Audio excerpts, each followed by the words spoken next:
Police in protective gear struggle to control an angry crowd.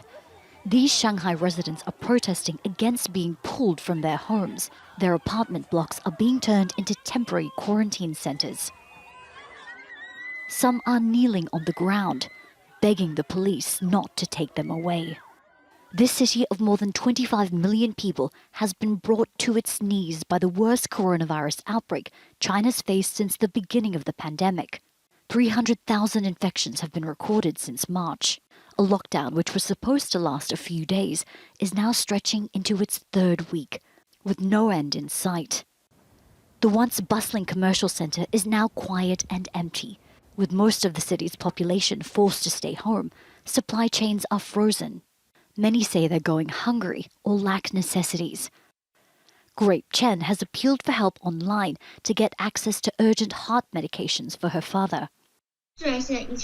We know it's a difficult period in the pandemic. We're willing to cooperate with the government and with each level of city management to fight the pandemic. But we also hope that our lives can be respected. Restrictions in some neighbourhoods eased on Tuesday, but with cases continuing to climb, people allowed to go outdoors are being coaxed back inside. This community worker blasts a loudspeaker repeating the words, "Return home."